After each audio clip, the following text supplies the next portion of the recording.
Next up in the 1-year review series is the Team Associated MT10.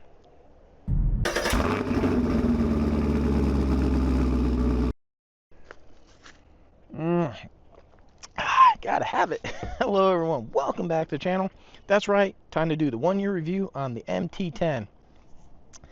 Now, this little RC definitely has a loyal following. I follow some people on Facebook, and there seems to be no end of the money people will spend to make this a basher. To me, I don't understand why you would. I think there's just better cars out there for the money that are more suitable for bashing. This is a decent RC, but it is definitely not the most robust thing ever built.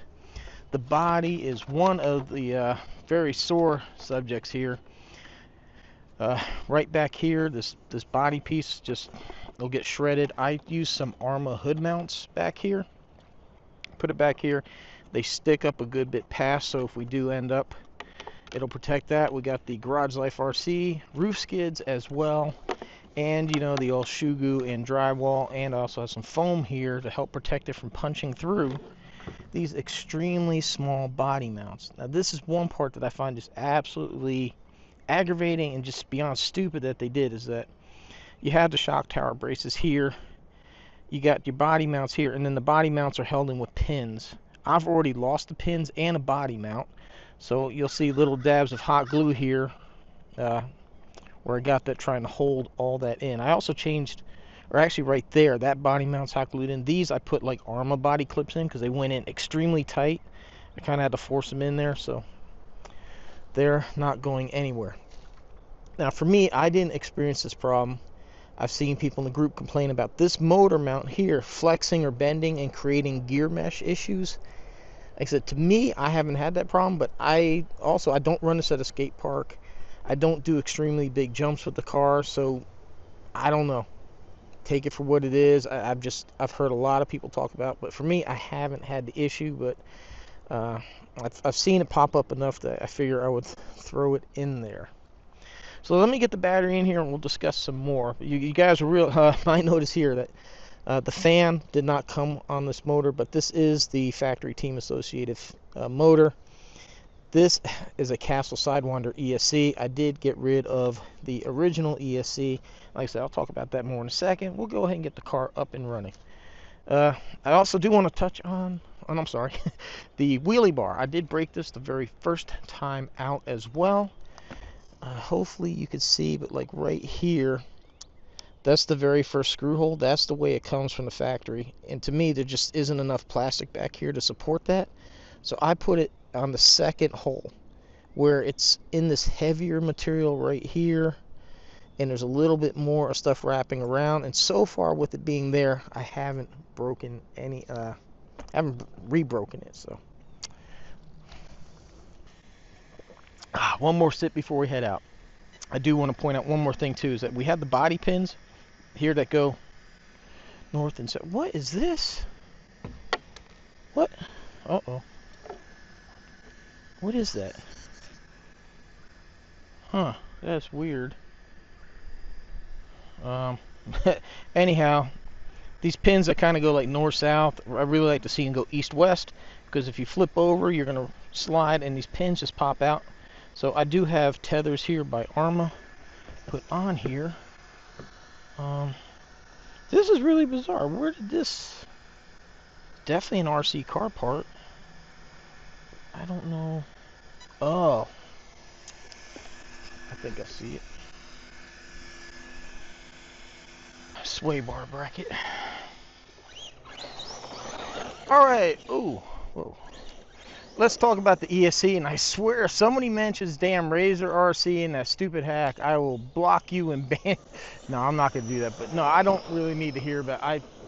I've heard that enough. I've seen it, and I guess maybe it resolves or kind of takes care of an issue with this thing, but to me it just is not the full-on answer. Now, out of the box, the factory ESC, the brakes were overly powerful.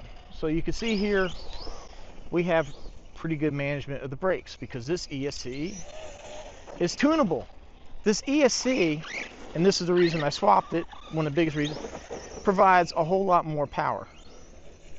Something that the hack for the original ESC isn't going to resolve.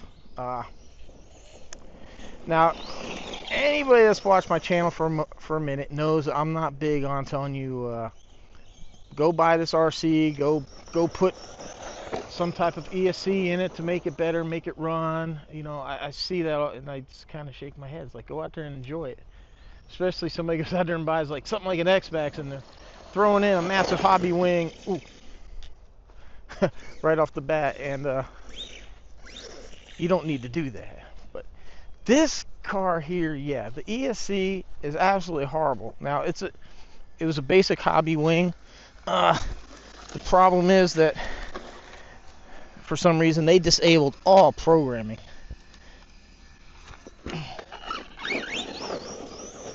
So you couldn't even do something simple like reduce the braking power, which makes jumping almost impossible because as soon as you touch it, they just slam on. Or even driving it, because you got on the brakes and the thing wanted to go ass over end. But see, like I said, the thing with the hack is it doesn't resolve that this car just kind of really just had a lack of power. Now you can even do like a hobby wing, the golly, the numbers are the 10, the 8. Ugh, can't think of it. But yeah, the little 10, the 100 amp ESC, 80 amp ESC, whatever. This is only a 3S rig. You don't really need anything that massive. The BL10, WBL10, I believe. Oh man. Or like here, the Castle Sidewinder. Really wakes this thing up. Another thing right out of the box, and one of the reasons that I joined like the Facebook forums, I wanted to see what people were doing with the shocks. This thing out of the box, like when you land it, it just would thud and roll over and bad. Just had no bounce to it whatsoever. So I went on there. I was really surprised to see people, they were bashers and they were running 80 weight. This thing came with 40, and it was just, something doesn't sound right. Here it's glitching. I've had issues with this ESC. It would cut out, completely cut out, and it would reboot all the time, or I'd have to turn it on and off. So I put a capacitor in there, and that seems to fix that issue, but see, it's like it just, so I can't blame the truck for that one. That's probably like my ESC doing that. But just the one that came with this thing is horrible. Ooh. Well, I guess that was a good test for the wheelie bar. Oof. So yeah, I put like 30 weight in here into these shocks, and they do work a whole lot better. Now that's an easy fix. So I'm not gonna keep on going with the negative, because there are some good things to the car. You know, it's got some pretty cool lights. They're pretty bright, and it does look pretty cool. I mean, it's got a nice look to it. And you know, it's a decent RC. I mean, you know, just golly, I think ESC's got to go, man.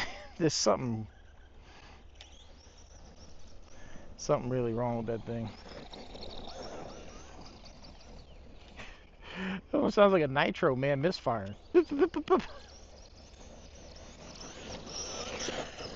I said that I can't hold against the car because I changed that out. But I don't. Yeah. I really don't know how much longer I'm gonna be able to do this, because that's just driving me crazy. It's like undrivable.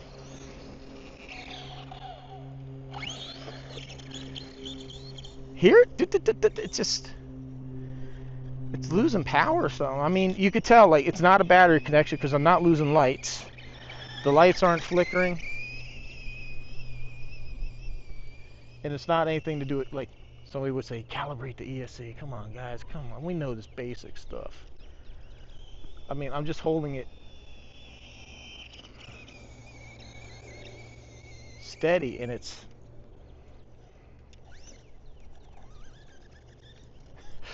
oh wow.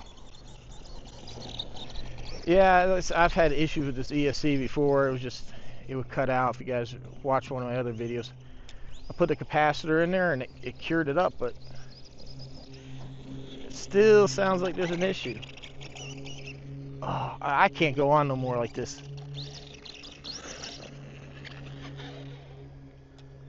I can't drive it like that. Sorry, really wanted to give you a better, a longer, more entertaining video.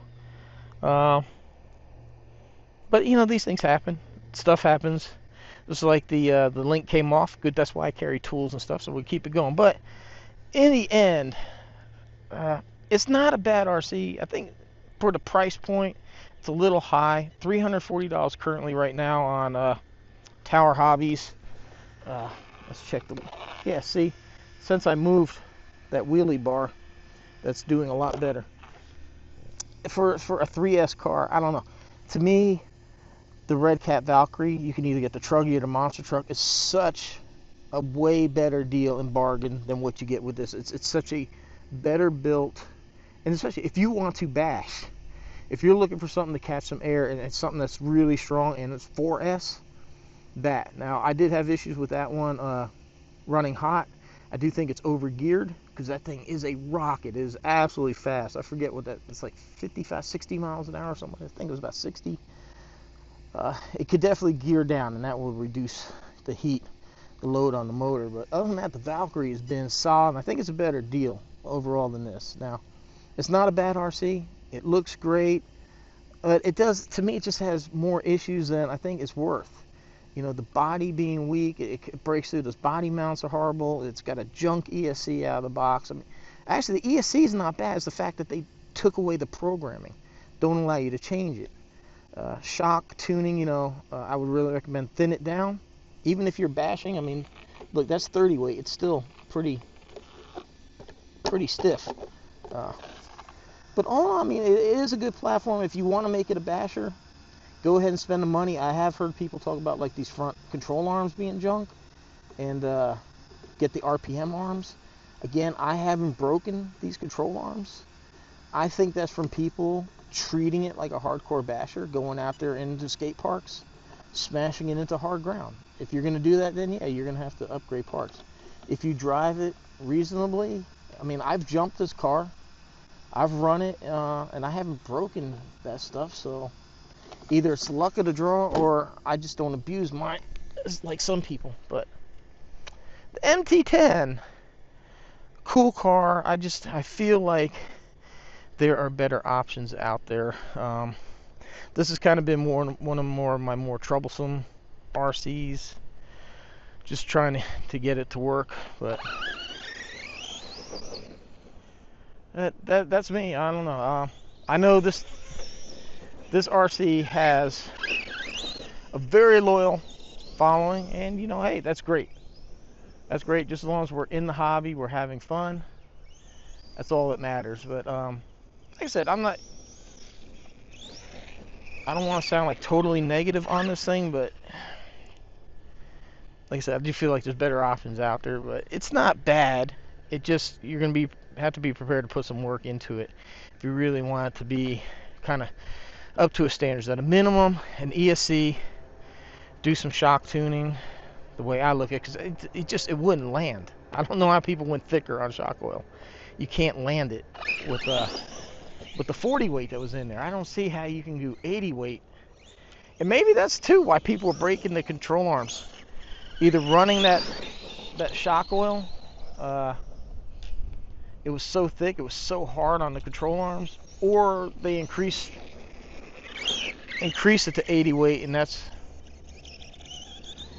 oh man, that is horrible. Yes, I've even changed out the different transmitter or different receiver on here too, just to see if there wasn't any radio glitches. I think I even tried a different radio. I think I tried it with the other Dumbo that I have, and I said it used to, you go like that and it would cut out and you'd hear the castle doing the reboot, or it would just be dead. I'd have steering and I'd have to turn the ESC on and off. That's been fixed, but now it's just all, yeah, I got some extra ESCs laying around. I will throw the 223. Yeah, that might be an idea. Hell yeah, because we got that crappy 223S. It's a 3S ESC. Maybe we'll put the ARMA in here. Haha! Maybe I'll find something, because to me, I have this thing with the ARMA, the issue with that thing is it's just too much weight. It's a big RC. They're trying to push with a little 80 amp ESC. And I think it'll do fine on this. It's fairly lightweight. Huh. Well, alright everyone. Hope you enjoyed the 1-year review of the MT10. Like I said, I'm sorry, I don't want to be negative. I want to keep it honest with you. If, like I said, if you're really looking for something for big air for bashing, I really wouldn't get this. It's just, it's not the sturdiest thing in the world. It doesn't really have good power for bashing. You're really gonna have to upgrade some stuff. I know I've seen people swap out motors as well. I really don't feel like you need to. I really think like the motor in here, as you can see, it's got plenty of power. You just gotta get the power to it, and that's with a good ESC. And honestly, I think this Castle has seen better days. This is the second car it's been in. But if you ever watch one of these things out of the box, you'll notice they really don't wheelie. This thing generally doesn't have any problem just carrying that front end. So the power's there, you just have to unlock it. But it's a fun RC, you know. Just if you're just general small jumps, ground running, you should be fine with it. Like if you're gonna bash it, skate park, just do yourself a favor, get something like the Valkyrie, or maybe kick up a few more dollars and get a Max, something like that. I think you'll be happier in the long run. So just saying, it's not a bad RC, but have it fit the driving style that you're gonna do. If you're looking for big air bashing, I really wouldn't go this route. Just my opinion of it. But alright, anyway, everyone, I don't want to be totally negative, but I have to point out what I feel through owning 60, 70 RC cars now, and seeing how different things work and drive and feel. This one, you know, it's kind of down there on the list of performance of stuff. So like I said, you know, it's a good amount of money. I want you to spend it wisely.